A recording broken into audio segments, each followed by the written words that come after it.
Muy buenos días. Quisiera agradecer la presencia y acompañamiento de nuestra senadora y nuestros senadores esta mañana para comentar algunas cosas que son verdaderamente de actualidad y además pues cercanas a la realidad, no como toda esta perorata que acaban ustedes de escuchar justo hace unos minutos, en donde ni quien las pronuncia las cree, pero bueno, al final es la tarea que le encomiendan desde quien cree que es su patrón y no se olvida que el patrón debe ser precisamente eso que ellos tanto mencionan y que se llenan la boca de decirla, que es el pueblo. Pues, el día de hoy, pues se ha hecho evidente que el presidente Andrés Manuel López Obrador pues no tiene los votos que necesita para llevar a cabo una reforma constitucional.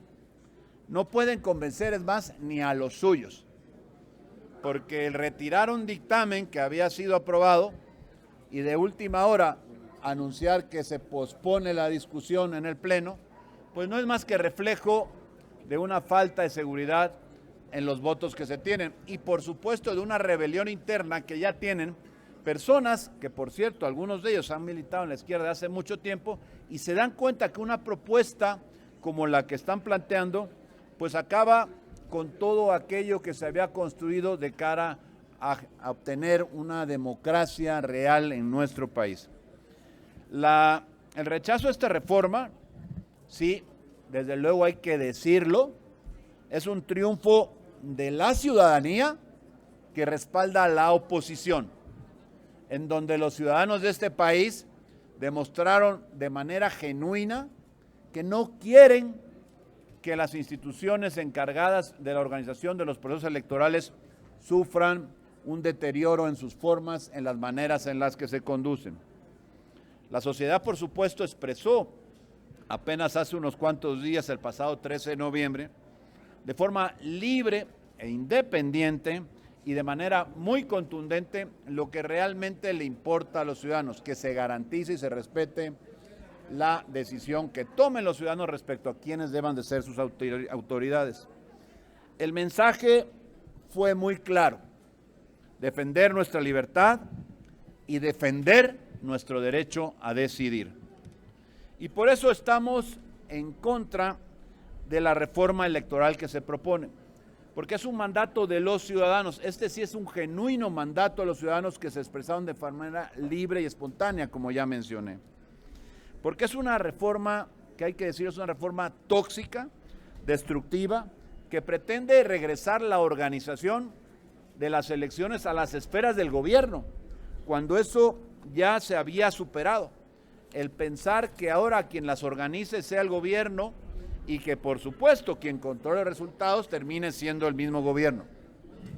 Porque lejos de fortalecer la calidad de las elecciones y garantizar el acceso de todas las personas al poder, solo propone reglas para redistribuir los espacios públicos para su beneficio y los de su partido.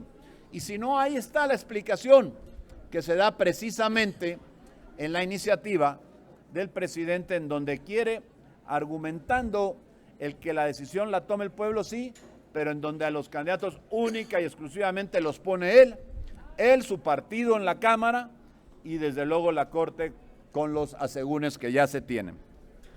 Así que, ante el rechazo ciudadano, Morena decidió gastar millones de pesos en una marcha que podríamos decir que ha sido convocada única y exclusivamente desde el poder y no como fue la otra. Me parece que el ego, pues lastimado, del presidente provocó esta reacción, que lo que hizo fue desnudar cuál es su intención, el verdadero autoritarismo que quiere que prevalezca en nuestro país. Y por supuesto la gente fue forzada a ir, algunos no, hay que reconocerlo, y además hay que reconocérselos a ellos, el que hayan ido porque genuinamente creen, pero nadie, a menos que falte la verdad, en este país puede decir que no hubo un ejercicio de acarreo descomunal. Nadie puede negar que hubo desvío de recursos. Ahí están los datos, no los otros datos, no los nuestros, los de los ciudadanos que los han manifestado en los medios, lo que los propios medios han documentado, en donde hubo realmente un desvergonzado uso de los recursos para apoyar una causa, la del presidente, casualmente en contra de los ciudadanos de este país. Así que lo que podemos decirles a todos con perfecta claridad, que en el PAN estamos firmes y totalmente decididos. El INE no se toca, ni se tocará, aunque les pese, aunque tengan que venir a contar mentiras que ni ellos creen aquí, como sucedió hace un momento. Por eso es que defenderemos por todos los medios a esta institución, que si bien puede ser perfectible, hay que buscar los momentos y las formas de hacerla aún mejor, pero no bajo una reforma que es engañosa, tramposa y que lo que pretende es tomar el control, destruir al árbitro de las elecciones y a partir de ahora tomar las decisiones del gobierno de quién gana y quién pierde. Y fíjense si no, en las últimas elecciones ha sido un resultado en el que a Morena se les han reconocido precisamente los comicios como ganadores en la mayoría. Y hoy a ese instrumento que es el INE, que permitió que eso sucediera, pues lo quieren simplemente acabar. ¿Por qué? Es muy claro, no es lo mismo lo que piensan los ciudadanos hace un año que lo que están pensando ahora. La ciudadanía está despertando, se está dando cuenta que este gobierno lo único que está metiendo en un tobogán que pareciera no tener fin a la economía, a la educación, a la legalidad, por supuesto, en nuestro país y a todo aquello que representa el Estado de Derecho. Y por último, quiere acabar con la posibilidad de que los ciudadanos y solo ellos decidan quién debe gobernarnos en los estados, en los municipios y en el país. Y eso no lo vamos a permitir. En el PAN estamos absolutamente resueltos a impedirlo. Muchas gracias. Si ustedes nos los permitieran, coordinador, les pregunta Héctor Figueroa, de Grupo Imagen. Sí, buenos días. ¿Cómo ven el acercamiento de Santiago Krill con el senador Monreal, considerando además que Santiago Krill ocupa un cargo dentro del CEN de la relación política con otros líderes políticos? ¿Esto en qué beneficia al Partido Acción Nacional? Y por otra parte, también, ¿cómo ven el destape que hizo el PRD el sábado, Luis Espinosa Cházaro concretamente, de Monreal y de Santiago Krill como posibles candidatos presidenciales? Gracias. En el caso del diputado Santiago Krill no hay que olvidar que además es presidente de la Cámara.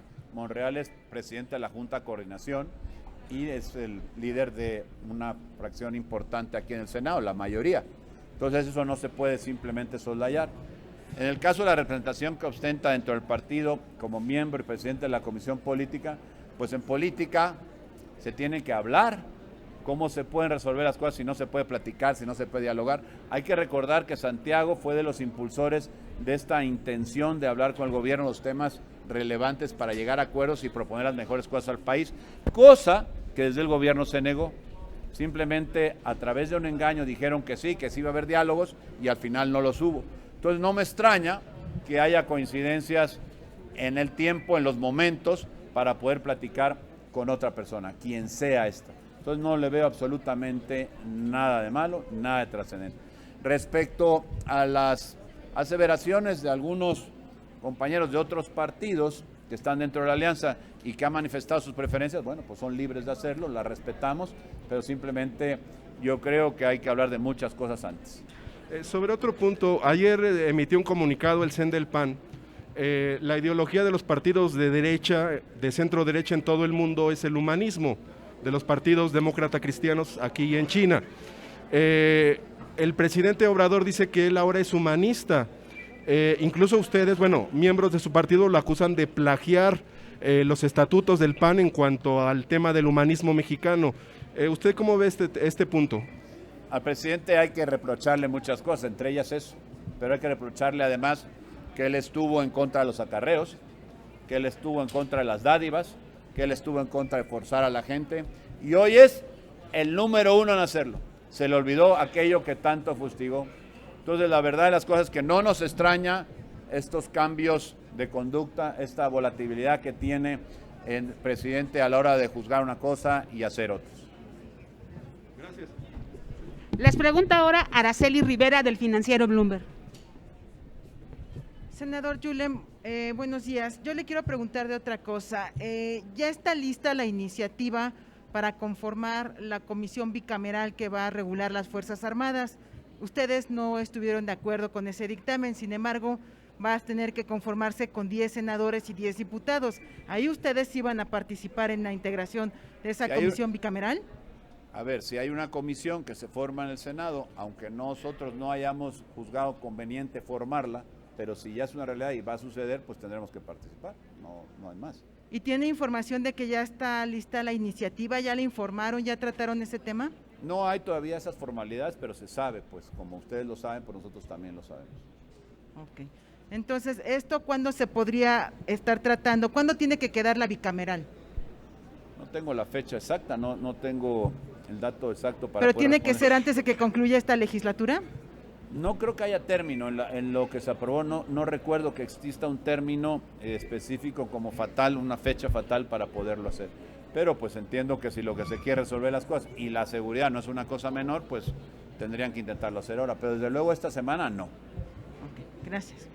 Mayolo López de Grupo Reforma. Gracias, senador. En caso de que se fraguara la alianza opositora, ¿el PAN podría postular a Monreal para la grande? Pues esa es una pregunta para la dirigencia, Mayolo. La verdad es que no te podría yo responder eso, pero al final yo creo que los ciudadanos de este país que realmente quieran que las cosas funcionen de una manera diferente, o sea, que funcionen bien, porque diferente es bien, porque lo que han venido haciendo, por más que hablen de progresos y que la marcha bien el país y todo, pues no sé hacia dónde es que marcha el país. Yo creo que marcha hacia el precipicio, como ahí está. Entonces cualquier persona que se sume, lo ha dicho nuestro presidente, cualquier persona que se sume con la intención de lograr hacer más fuerte un movimiento que lo que quiere es que muestre el país que sí hay de otra, pues yo creo que será bienvenido.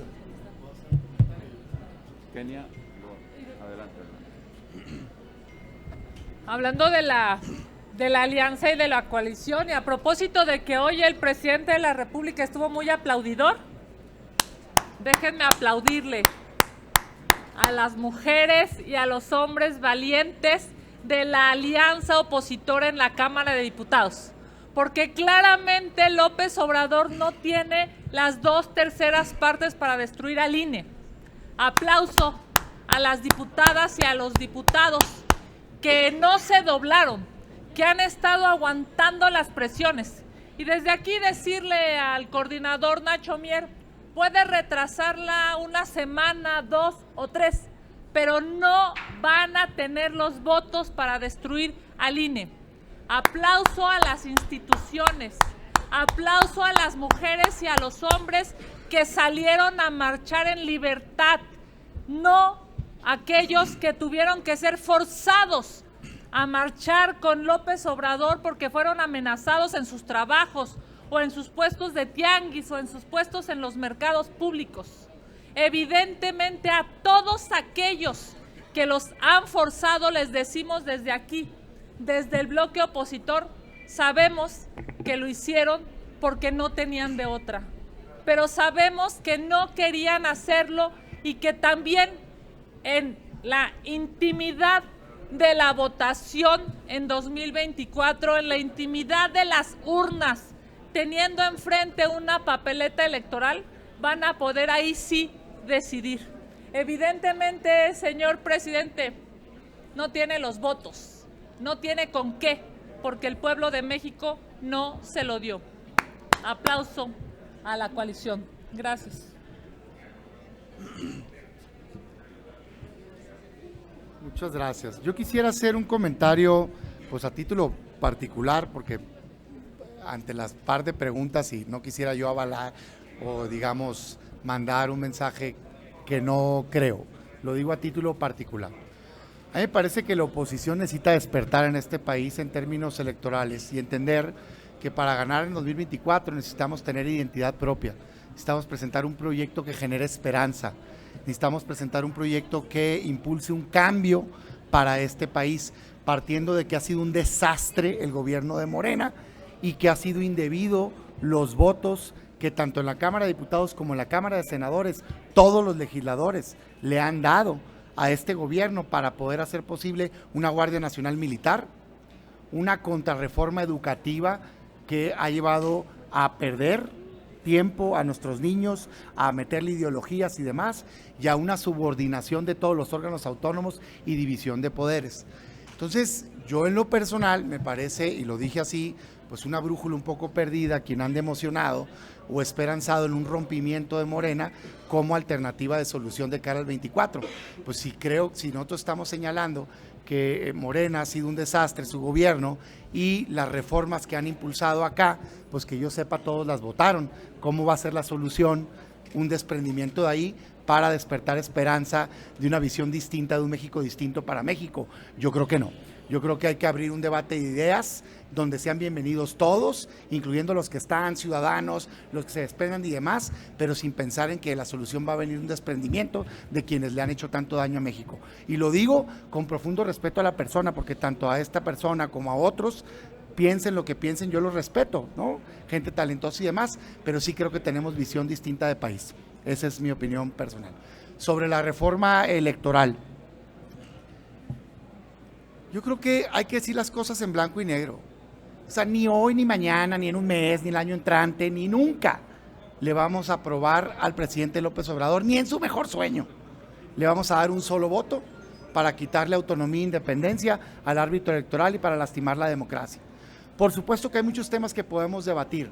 Hay cosas positivas incluso en la propia propuesta, pero jamás a cambio de quitarle autonomía e independencia al árbitro electoral. Y eso es lo que quiere el presidente, hombre. ¿Para qué nos hacemos? Con este nuevo modelo de voto popular para los integrantes del INE, donde él propone a los candidatos, pues por favor, hombre, ya lo hemos dicho antes, ese modelo te llevaría a que personajes que claramente tienen una afinidad política, como por ejemplo Cuauhtémoc Blanco, deportistas famosos, artistas, puedan ganar una elección y pues claro que no serían un árbitro adecuado. Lo que necesitamos garantizar es el árbitro adecuado y el no dominio del Congreso de la Unión por parte del gobernante.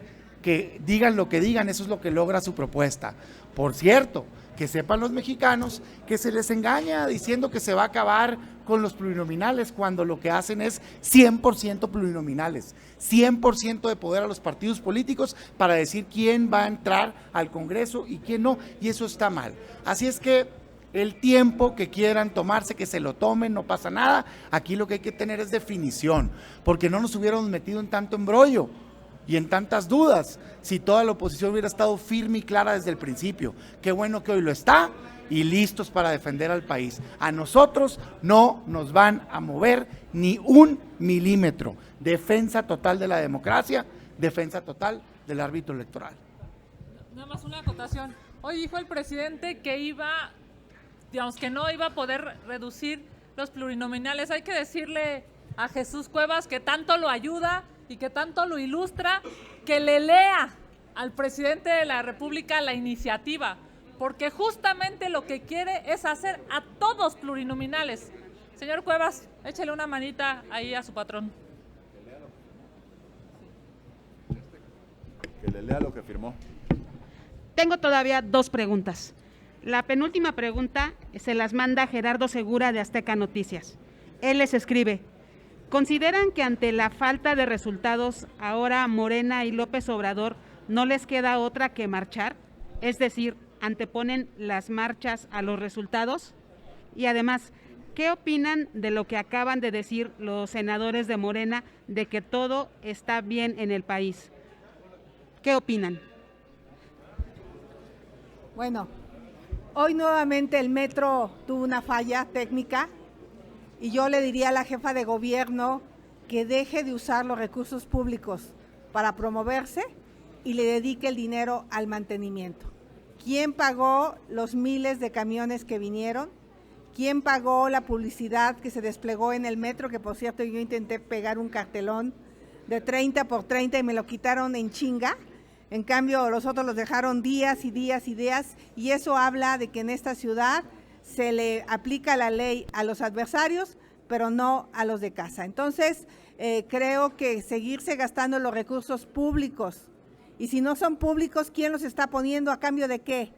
¿Será que el sobrecosto de la refinería de Dos Bocas, que está pasando de 160,000 millones a 360,000 millones, alguien está entregando ese recurso en cash? Porque es lo que les encanta para este tipo de movilizaciones, porque no se mueven solas, no se pagan por obra del Espíritu Santo, se paga, hay que pagar la gasolina, hay que pagar los lunch. No tengo duda que hubo gente que vino a marchar de manera voluntaria. Mi respeto, mi reconocimiento para esas personas. Yo no los voy a descalificar, pero sí les voy a decir que ya van a saber lo que es tener un gobierno en la ciudad que le apueste al empleo, que le apueste al desarrollo económico, que le apueste al mantenimiento, que le apueste a la movilidad, a la seguridad, y los sindicalizados, que son mis amigos, no van a tener que ser acarreados ni a mítines ni obligados a llevar a 10 personas, porque eso sí no se vale. Eso hay que condenarlo. La gente que quiera salir, que salga, pero no a huevo. Gracias. O sea, a fuerza. Dice, adelante. Fíjate, sobre la marcha del presidente, a mí me parece una incongruencia histórica para él y para la izquierda, para la lucha de la izquierda en México. Más allá del número, nadie tiene duda de que tenga simpatizantes, pues eso sale en todas las encuestas, ganó una elección y demás. Pero lo increíble es tener que llevar a cabo una movilización, aunque sea de tus propios simpatizantes, para satisfacer tu ego. O sea, a mí me recuerda más bien pues unas épocas, en algunos casos ni había nacido y en otros casos estaba muy joven, en donde presidentes que habían tomado pésimas decisiones necesitaban salir a mostrar su músculo, precisamente porque estaban débiles, porque sabían que se habían equivocado. Entonces, eso es lo que tuvo que hacer el presidente. Hace algunos años, mi esposa es del sur de Sonora, un familiar de ella, me acuerdo, llegó y me dice, está López Obrador en la plaza. Y me impresionó a mí, porque yo nunca he simpatizado con su visión de país, pero sí me impresionaba la perseverancia y la lucha genuina que llevaba por todo el país, y tenía, no sé, 50, 80 personas, y estaba ahí con un micrófono y se mantuvo como una hora hablando. Era gente que estaba convencida, que yo difiero de la visión, pero estaba convencida. Qué distinto y qué lejano está el Andrés Manuel de hoy de esa persona que luchaba entonces y que no necesitaba movilizar a sus simpatizantes, sino que tenía gente convencida. Entonces, la verdad de las cosas es que tiene que entender el presidente que no estamos en una guerra de ver quién logra tener más personas en un evento, que él ya es presidente de la República y que ya tiene que comportarse como jefe de Estado y dar resultados para todos los mexicanos, y sobre todo dejar de dividir a México. No le toca a él ser jefe de campaña ni jefe de partido, le toca ser jefe de Estado, y eso tristemente lo hace ver muy pequeño, ese comportamiento. El que el presidente necesite llevar gente para levantar su ego, que claramente está lastimado. Presidente, póngase a gobernar, que es lo que los mexicanos requieren. Se acaba de agregar una nueva pregunta, es decir, tengo 2 preguntas más. La penúltima pregunta es de Ernesto Zabaleta, de Cuadratín. Buenos días. La primera pregunta es sobre la cuestión electoral. ¿En qué, ya sabemos que no va a pasar por la coalición, ya su posición es muy clara? ¿En qué sí están dispuestos a negociar en la propuesta enviada por el presidente y hasta dónde? Esa es la primera pregunta. Bueno, lo primero que habría que decir es que, como lo mencioné hace un rato, podemos tener un instituto que sea perfectible, pero este no es el momento para hacerlo. Me parece que tampoco se puede rescatar nada, y eso lo digo, sí, absolutamente nada, de la propuesta del presidente, la iniciativa del presidente. Lo que se tenía que hacer es simplemente aplicarle el artículo 6º, el de la basura, y entonces buscar otro que pudiera realmente, otro documento, otra redacción que pudiera ser pues rescatable y que pudiera aportar algo. Porque lo que hoy contiene, ya lo dijo el senador Damián Cepeda, lo que hoy contiene la reforma propuesta por el presidente o la iniciativa propuesta por el presidente es una regresión, absoluta regresión. Lo mencionó él. No habla de eliminar los pluris, habla de volver los 500 pluris. No habla de limitar los partidos, a darle todo el poder a los partidos. Qué incongruencia. Y sin embargo va y dice a la gente otra cosa. Porque claro, la gente está ocupada en lo suyo y no va a leer un dictamen de más de 900 hojas. No tiene por qué leerlo, para eso están los diputados. Lo responsable sería que los diputados de su partido digan, presidente, no te pases, estamos contigo, pero esto ya es un exceso. No podemos permitirte pues estos excesos terribles atentando contra la democracia de este país. Entonces yo creo que ¿qué hay que negociar de esa reforma? Nada. En todo caso aprobamos la aplicación del artículo 6º, como ya les dije. El 6º. La segunda es, ante esta realidad de que no va a pasar la reforma electoral, y supongo que es la misma posición respecto a las propuestas a las leyes secundarias, que no van a seguir este juego. O sea, las leyes secundarias, las propuestas que hagan, tampoco las van a aprobar. Es que las leyes secundarias en realidad no se puede mover prácticamente nada. Cualquier cosa que se apruebe en una ley secundaria, porque sí le den los votos, será contra la Constitución, contra lo que dispone la Constitución, contraria al espíritu de la Constitución, y habrá que ir a las instancias correspondientes para, pues, impugnarla y ver que en todo caso se restituya el orden constitucional y prevalezca lo que dice la Constitución. Hay un plan C que viene en abril con la elección de los consejeros que tienen que renovarse en el instituto. ¿Cuál es la estrategia que está preparando el PAN o la coalición para evitar que se impongan consejeros a modo que incluyen además la elección del nuevo presidente en el INE?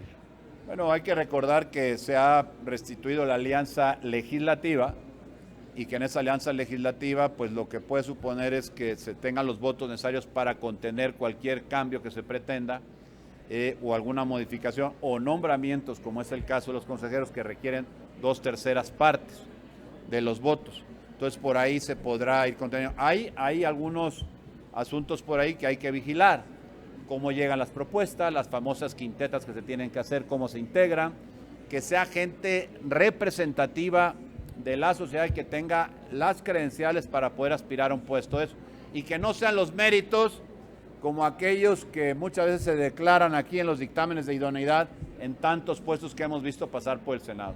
Lo mismo en la CRE, que en la CNDH, que en la CNH, que en cualquier SENACE, cualquier otra de estas organizaciones en donde requieren precisamente los votos calificados, y en una mayoría que tienen las comisiones declaran la idoneidad, aunque la persona no sepa lo hago por lo redondo. Entonces me parece a mí que lo que hay que hacer es vigilar y estar muy pendiente de eso. ¿Cuál es la estrategia? Pues simplemente cuidar que los consejeros propuestos cumplan con el perfil adecuado para tan alta responsabilidad. En este ambiente de confrontación, de polarización, y lo que me está usted diciendo, ¿existe el riesgo de que el INE llegue a las elecciones del año que viene fuera de la norma, sin consejeros electos? Ojalá no, yo no sé, podría en todo caso definir el futuro, pero me parece a mí que lo que se tiene que hacer es simplemente, en caso de que prosperara una reforma, impugnarla de inmediato y pedirle a la Corte que de manera pues expedita resuelva, porque es un tema que no tiene, no es una disposición aquella que se pudiera contener en la ley que sea, digamos, periódica. Por ejemplo, leyes como la del presupuesto, que tiene una vigencia de un año. Esto es algo que quedaría ahí, que perduraría. Entonces hay que resolverlo y resolverlo ya. Porque el 24 y la elección del 24 solo va a existir una vez, nunca más. Y lo que no se haga, y la Corte está en manos de hacerlo, perjudicará al país. Ojalá ese sea el objetivo de la Corte, en simplemente hacer valer su principal vocación, que es la de respeto por todos los mexicanos a la Constitución. Pero no me refiero tanto a la reforma, sino a la elección de consejeros. Ya hay varios institutos que no han podido funcionar porque no se han nombrado a los sustitutos en sus consejos. Es el caso de la COFESE, nada menos. Entonces, ¿podemos llegar a ese caso en el INE, dada la polarización en la elección de consejeros? No, porque prevé mecanismos para poder salvar esa posibilidad. Al final el procedimiento no culminaría en una vacancia. Tiene necesariamente que nombrarse a quienes lo sustituyan. Aquí lo importante es quiénes van a ser esos que los tienen que sustituir. Pero claramente, por ejemplo, la COFESE y algunos otros organismos, pues que le incomodan al presidente, porque cualquier cosa que le signifique contrapeso, control al presidente, al Poder Ejecutivo, le molesta. En su forma de ser absolutamente autoritaria, no consiente que alguien pueda siquiera insinuar que no está con él. Y entonces cuando organismos como la COFESE, como, bueno, la CRE ya tomó cuenta de ella, lamentablemente, y algunas otras en las que ya son organismos prácticamente, en los que no ha podido, pues lo que ocupa son prácticas como estas, dilatorias para el nombramiento de las personas que responsablemente tendrían que actuar ahí. Bueno, una última pregunta. Es obvio, ya lo dijo don Damián, la marcha del domingo no fue ni institucional, ni republicana, ni oficial. ¿Ustedes presentarán alguna denuncia ante la Fiscalía por desvío de recursos, por uso indebido de funciones, al obligar a ir y al pagar publicidad e incluso transporte para esta marcha? La respuesta ¿Van a es presentar? sí, claro que sí, porque fue evidente. Cualquier ciudadano en este país que hable responsablemente y diga verdad, no puede negarlo. Hubo desvío de recursos, hubo obligación a los funcionarios a que vinieran a una marcha, que a muchos de ellos pues no tenían por qué haber venido, otros sí, y lo reconocemos, lo respetamos, como ya dijo también mi compañera Xochitl. ¿Habrá una denuncia ante la Fiscalía? Pero por supuesto que habrá las demandas necesarias para que esto pues se pueda llegar a castigar y en todo caso evitar que vuelva a suceder. Gracias. Ya lo anunció, por cierto, la senadora Kenia desde el día de ayer. Finalmente, Rubén Arismendi de Reporte Índigo les escribe: ¿qué opinan de que el senador Cravioto dijo que los diputados del PAN, PRI y MC dejen de ser torpes y aprueben la reforma electoral porque a ellos les beneficia? ¿Quién lo dijo? El senador Cravioto. Pues ya lo dice todo eso. Ya responde eso. Solamente de quien viene el asunto ya podríamos decir que simplemente la afirmación está descalificada, solamente por venir de ahí. Porque esa es su percepción y su modo de ver las cosas. Yo quiero hacer un comentario totalmente. Mañana juega la selección. Ha habido un solo tiro de peligro, tiro directo, de Alexis Vega. Toda la culpa la tiene el Tata por no haber llevado al Chaquito. Gracias. Muchas gracias a todos, muy buenas tardes.